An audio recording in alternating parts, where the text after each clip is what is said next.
Bismillah, Assalamualaikum warahmatullahi wabarakatuh. Salam sejahtera untuk kita semua. Adik-adikku sekalian, saya Andi Sudimas Sulaiman, Gubernur Sulawesi Selatan, mengucapkan selamat datang dalam program Smart School Dinas Pendidikan Provinsi Sulawesi Selatan. Hari ini adik-adik sekalian akan mengikuti pembelajaran hybrid dalam program Smart School. Aplikasi Smart School adalah sebuah pendekatan dengan tetap mengedepankan sebuah pendidikan dengan digital approaching, untuk kemudian mengedepankan kualitas dan mutu pendidikan yang diterima siswa secara seragam di seluruh wilayah Sulawesi Selatan, termasuk di pelosok-pelosok. Program ini bukan hanya memberikan kepada adik-adik sekalian pengalaman belajar yang baru, namun juga memberikan fasilitas kebutuhan dengan fitur bermanfaat seperti rekaman video pembelajaran yang dapat diulang, trik-trik penyelesaian soal, ujian-ujian, serta sarana konsultasi pembelajaran dari guru-guru terbaik di Sulawesi Selatan. Sering-sering mengakses aplikasi Smart School melalui gawai yang adik-adik sekalian miliki di setiap kesempatan yang dimiliki. Untuk seluruh adik-adikku sekalian yang saya cintai, saya banggakan, selamat belajar dan semoga ilmu yang didapatkan bermanfaat untuk menambah pengetahuan pendidikan adik-adik sekalian. Salam kita pada salam. Assalamualaikum warahmatullahi wabarakatuh. Salam sejahtera untuk kita semua.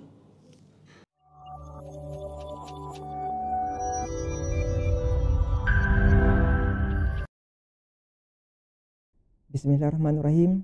Assalamualaikum warahmatullahi wabarakatuh. Salam Smart School, generasi Smart School berkarakter cerdas.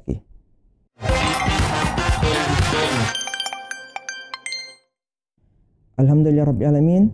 Assalatu wassalamu ala rasulillah. Wala hawla wala quwata illa billahil aliyil azim. Hasbunallah wa ni'mal wakil, ni'mal maula wa ni'man nasir. Anak-anakku sekalian yang insya Allah kita semua dimuliakan Allah Subhanahu wa Ta'ala, pada kesempatan yang berbahagia ini, dengan rahmat Allah, izin Allah, kita akan mempelajari materi pelajaran biologi, khususnya di bab 2 terkait metabolisme. Bagian pertama yang kita bahas pada kesempatan ini yakni tentang enzim.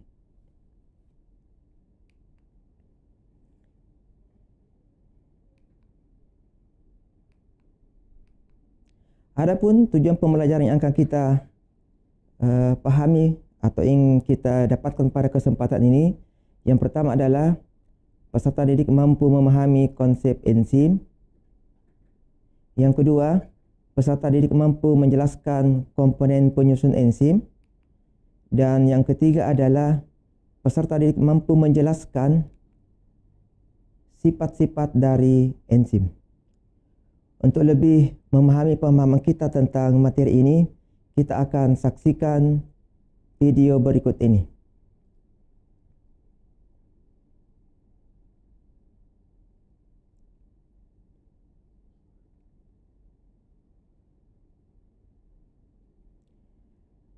Ada 7 karakter dari makhluk hidup yang merupakan ciri khasnya.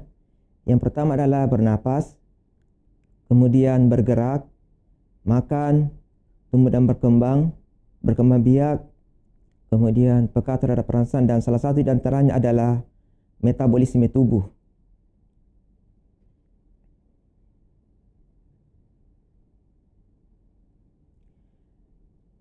Ketika kita melakukan suatu olahraga atau aktivitas, maka kita membutuhkan energi, dan energi kita itu diperoleh dari sebuah proses yang disebut metabolisme.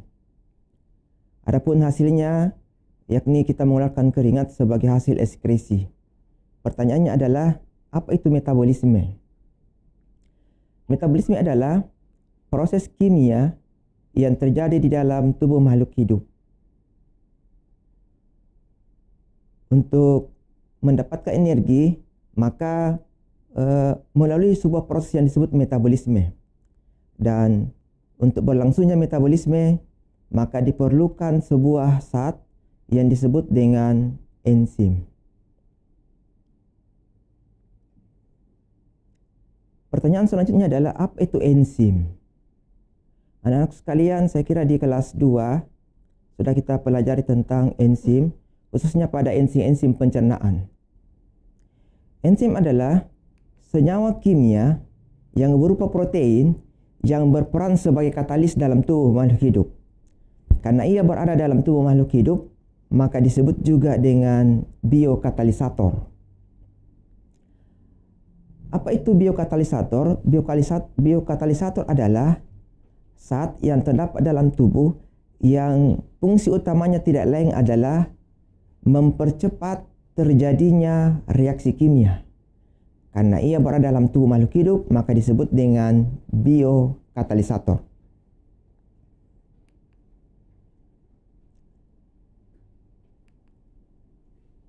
Kemudian selanjutnya adalah komponen enzim.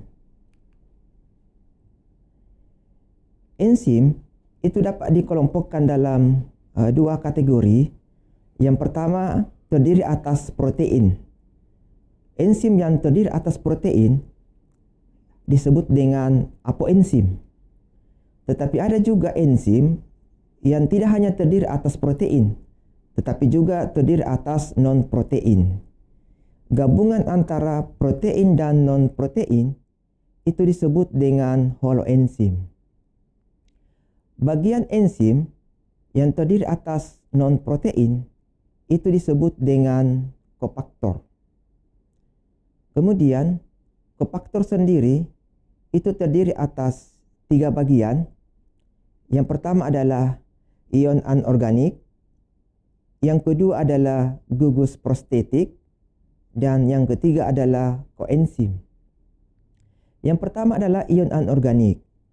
Ion anorganik itu adalah salah satu kofaktor yang terdiri atas bahan-bahannya non-logam. Ia adalah bahan logam yang fungsi utamanya sesungguhnya tidak lain adalah membantu enzim, membantu bagian dari enzim supaya cepat terjadinya reaksi kimia.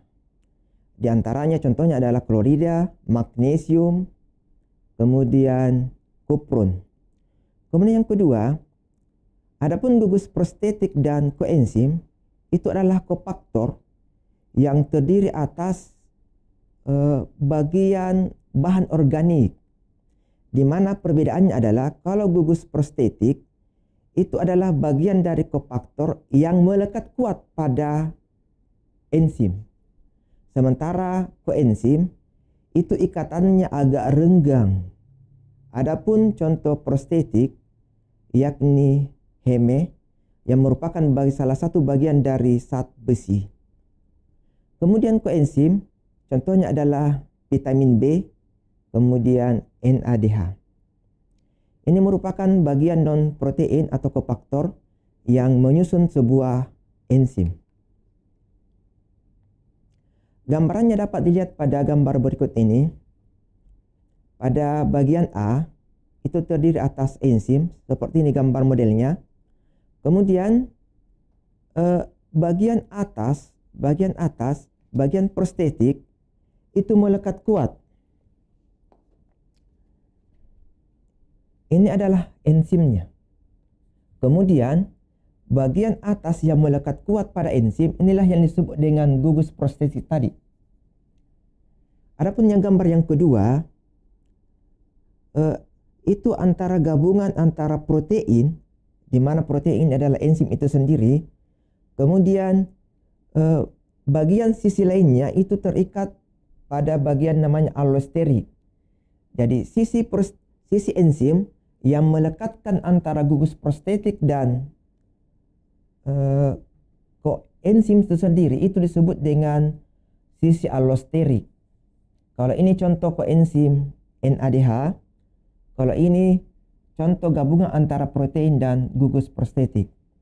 Kemudian adapun sisi aktif dari enzim disebut dengan katalitik adalah bagian yang ini. Disinilah substrat itu melekat sehingga terjadi sebuah proses reaksi kimia. Baik, sebelumnya saya ingin jelaskan pula bahwa sesungguhnya mengapa enzim ini pertama kali dibahas di bab 2 metabolisme. Karena metabolisme sendiri yang merupakan seluruh reaksi kimia dalam tubuh itu sangat membutuhkan atau paling tidak keberadaan enzim itu sangat diperlukan. Makanya pada bab 2 ini enzim yang pertama kali dibahas. Karena sesungguhnya itu amat berhubungan dengan metabolisme. Artinya bahwa metabolisme itu dapat berjalan dengan baik dengan bantuan enzim. Makanya di bab 2 materi enzim itu yang pertama kali kita bahas. Baik, kita lanjut. Keberadaan enzim atau enzim ini sendiri itu sesungguhnya dibentuk di dalam sel. Ada dua jenis utama enzim. Yang pertama disebut dengan enzim intraseluler. Jenis intraseluler itu maksudnya adalah enzim yang hanya bekerja di dalam sel. Misalnya enzim katalase yang terdapat pada hati. Kemudian yang kedua yang disebut juga dengan enzim ekstraseluler. Apa itu enzim ekstraseluler? Enzim ekstraseluler adalah enzim-enzim yang tadinya atau awalnya dibuat di dalam sel, tetapi kemudian dikeluarkan oleh sel. Ini terjadinya pada enzim pada kelenjar pencernaan. Makanya dipelajari di kelas 2 kemarin, ada berbagai jenis enzim, misalnya amilase, itu sesungguhnya adalah enzim ekstraseluler yang tadinya dalam sel, tapi kemudian dikeluarkan ke mulut melalui air ludah. Inilah yang bekerja pada alat-alat pencernaan pada manusia. Sampai kemudian makanan yang dicerna mulai dari mulut sampai usus itu dapat diserap oleh tubuh kita. Baik, kita lanjut.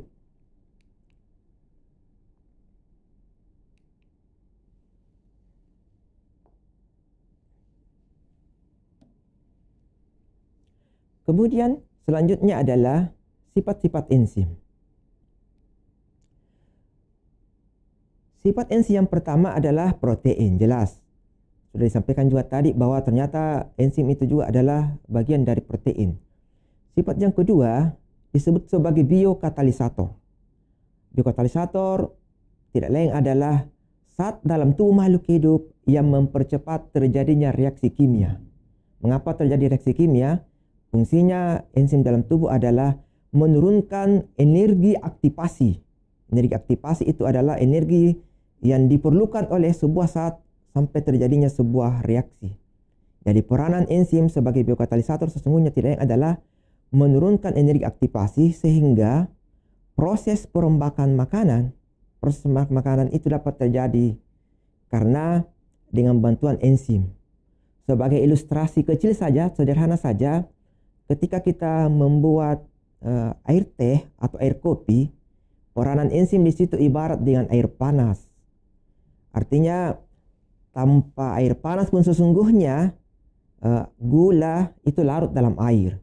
Cuma dengan adanya bantuan air panas maka cepat terjadi larutannya. Artinya gula cepat larut. Begitulah sesungguhnya peranan enzim sebagai ilustrasinya. Dia sebagai sebuah zat yang mempercepat terjadinya reaksi kimia. Yang ibaratnya tadi adalah air panas. Kemudian yang kedua, selanjutnya sifat enzim yang selanjutnya adalah dia bekerja secara spesifik. Spesifik itu maksudnya bahwa hanya bekerja itu pada substrat tertentu saja. Artinya enzim tidak bisa bekerja mengolah substrat ketika substratnya itu berbeda dengan enzimnya. Makanya nanti pada pertemuan-pertemuan selanjutnya nanti insya Allah kita akan bahas tentang jenis-jenis enzim. Karena dia kerjanya spesifik, maka substratnya juga mesti spesifik. Contoh misalnya, di mulut enzim tialin, nama lainnya adalah amilase. Karena di mulut hanya diproduksi enzim amilase yang dikeluarkan pada kelenjar ludah pada 3 bagian pada mulut tempatnya, maka yang diuraikan makanan di mulut hanyalah golongan amilum saja. Sehingga praktis protein pada mulut, protein yang dicerna secara fisik di mulut ataukah lemak itu tidak dicerna secara kimiawi di mulut. Yang dicerna secara kimiawi di mulut hanyalah golongan karbohidrat. Karena enzim yang berada di situ adalah enzim amilase yang hanya bekerja merombak amilum dari golongan karbohidrat. Begitu tentang enzim bekerja secara spesifik. Ia hanya bekerja pada substrat tertentu dan tidak bekerja pada substrat yang bukan spesifikasinya. Begitu maksudnya. Kemudian selanjutnya adalah enzim dapat digunakan berulang kali sepanjang tidak terdenaturasi misalnya pengaruh panas karena bisa mati enzimnya, maka ia bisa digunakan berulang kali. Makanya enzim dalam kelenjar-kelenjar pencernaan kita itu sesungguhnya bekerja berulang-ulang kali dalam mengolah makanan yang kita konsumsi atau cerna di mulut sampai bisa diserap di usus. Kemudian sifat selanjutnya adalah tidak ikut berubah menjadi produk. Ketika kita bertanya, Pak, apakah enzim terlibat dalam sebuah proses? Enzim terlibat dalam sebuah proses, malah tergabung.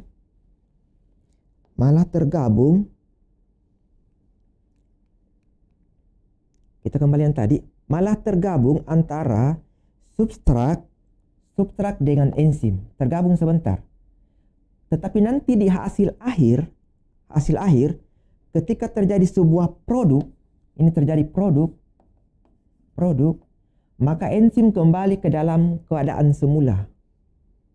Makanya enzim dikatakan tetap ikut bereaksi, tetapi tidak mempengaruhi kesetimbangan reaksi dan tidak menjadi produk. Dia tersendiri. Jadi ketika ini sudah jadi produk, maka ia menjadi keadaan semula. Jadi ketika ada substrat kemudian enzim menyatu, setelah jadi produk, maka produknya itu berpisah kembali dengan enzimnya. Maka enzimnya kembali ke dalam keadaan semula. Kemudian enzim yang kembali ke dalam semula itu siap lagi kemudian mengolah atau bereaksi dengan substrat yang lain.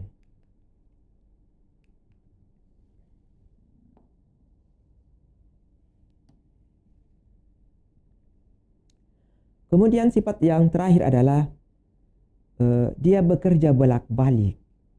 Jadi enzim itu bisa bekerja bolak-balik, maksudnya bahwa biasanya dalam sebuah reaksi ia hanya ke kanan. Tetapi enzim itu bisa bekerja ke kanan, bisa juga bekerja kembali. Karena enzim ini bisa dipakai berulang-ulang dan dia juga bisa dapat bekerja bolak-balik. Sampai di sini materi kita tentang komponen penyusun enzim, kemudian sifat-sifat enzim. Baik anak-anakku sekalian, untuk lebih memahami materi kita pada kesempatan yang berbahagia ini sebagai bahan evaluasi kita pada pelajaran kita ini, itu bisa bisa disalin linknya atau barcode-nya supaya kita bisa uji pemahaman secara mandiri. Silakan dikerjakan. Soalnya ada 5 nomor dan di situ sebagai sebuah gambaran terhadap pemahaman kita terhadap materi yang baru-baru diberikan. Silakan dikerjakan ya secara mandiri saja dan dilihat sejauh mana pemahaman kita terhadap materi yang telah kita bahas baru-baru.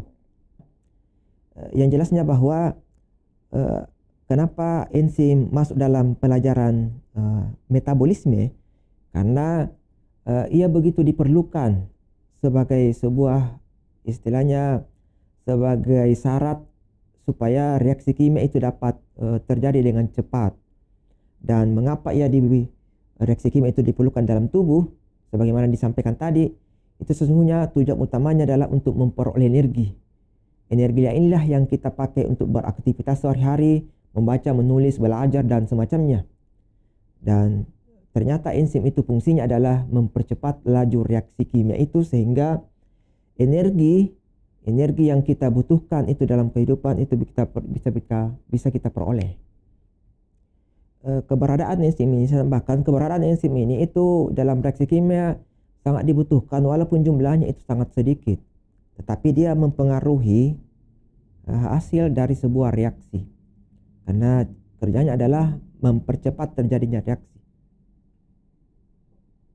Kesimpulan yang pertama bahwa enzim itu dibutuhkan dalam metabolisme tubuh atau reaksi kimia yang terjadi dalam tubuh.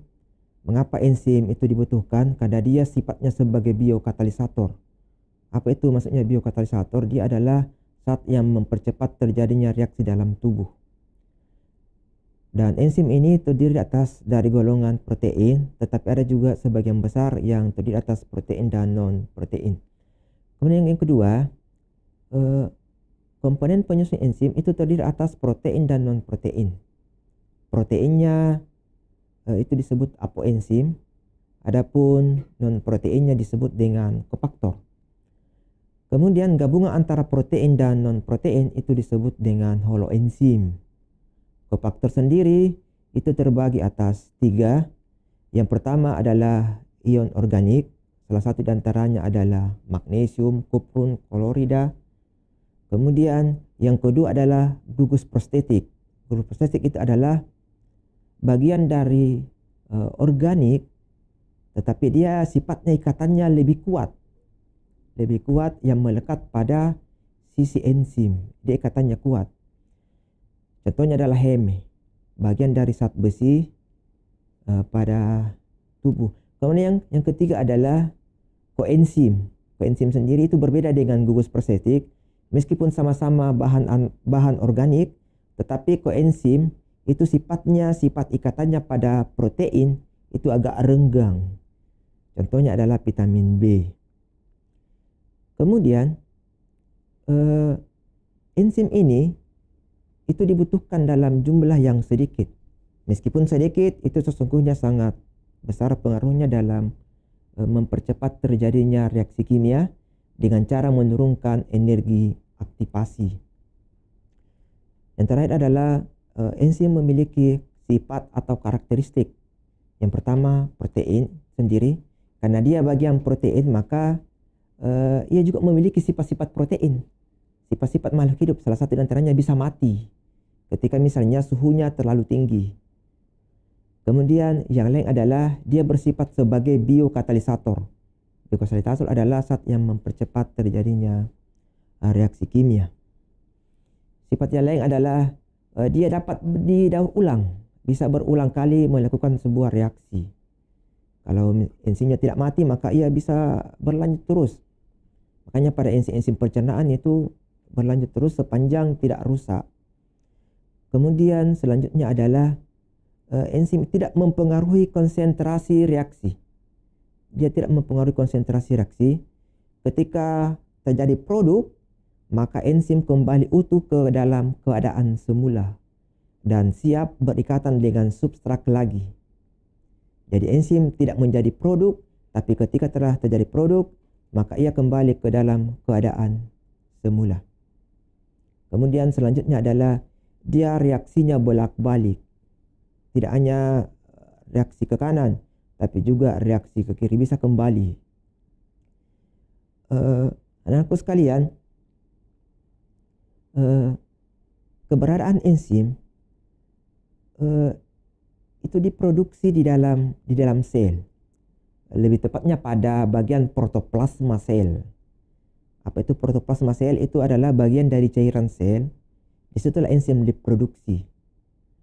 Ada enzim yang tetap tinggal di sel, tetapi ada enzim yang dikeluarkan melalui saluran. Misalnya pada kelenjar-kelenjar pencernaan. Dia dikeluarkan melalui saluran kelenjar-kelenjar pencernaan untuk mencerna makanan pada saluran pencernaan. Mulai dari mulut sampai pada usus. Sehingga makanan kita itu bisa dapat diserap masuk ke dalam pembuluh-pembuluh darah. Tetapi ada juga enzim yang tetap tinggal dalam sel. Salah satu di antaranya adalah enzim katalase. Enzim katalase adalah satu enzim yang merombak H2O2, merombak larutan peroksida. Apa itu larutan peroksida?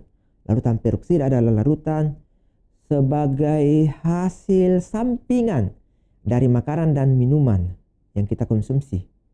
Rumus kimianya adalah H2O2. Jadi makanan kita yang konsumsi sesungguhnya tetap ada hasil sampingannya. Inilah yang disebut dengan H2O2. Dan itu dirombak oleh enzim katalase yang terjadi di dalam hati. Makanya hati kita itu sangat berfungsi sesungguhnya dalam merombak racun atau hasil sampingan dari makanan. Dan salah satu hasil sampingan dari makanan dan minuman kita adalah larutan peroksida H2O2 itu.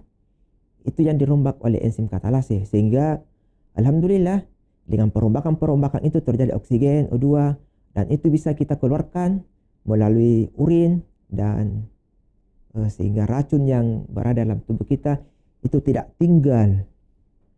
Dan sekedar informasi bahwa enzim-enzim ini, utamanya enzim-enzim yang bekerja dalam mengeluarkan zat-zat beracun dalam tubuh, itu sesungguhnya bekerjanya pada paling tidak jam 9 atau jam 10 malam sampai jam 3 malam.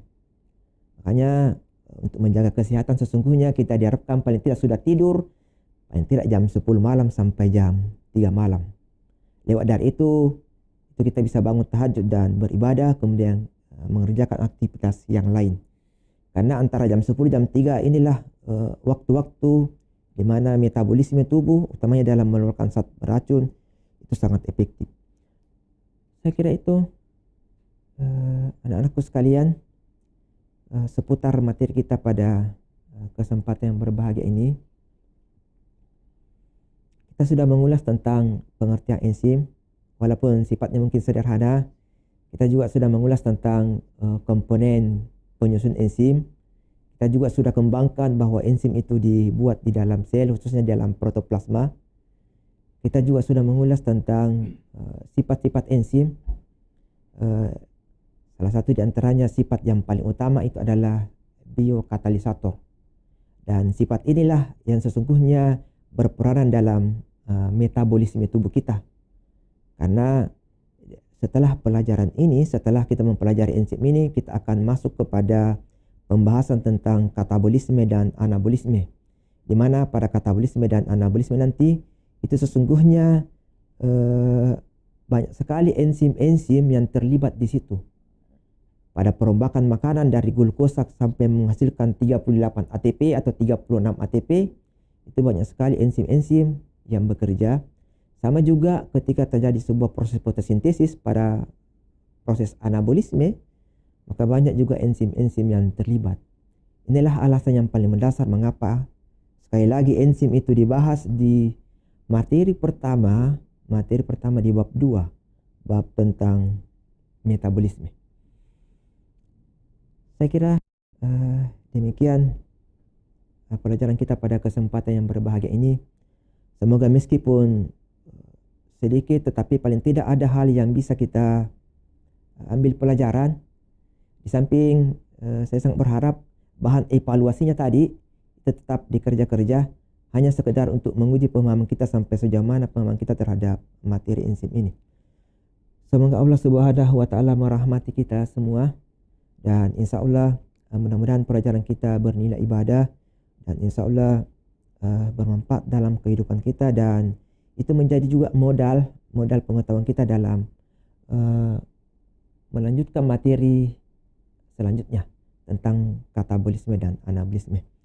Demikian, mohon maaf atas segala kekurangan, lebih dan kurangnya mohon dimaafkan. Terima kasih atas segala perhatian, dan sekali lagi mudah-mudahan kita semua mendapat rahmat dan ridha Allah Subhanahu wa Ta'ala.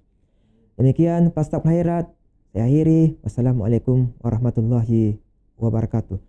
Salam Smart School, generasi Smart School berkarakter cerdas.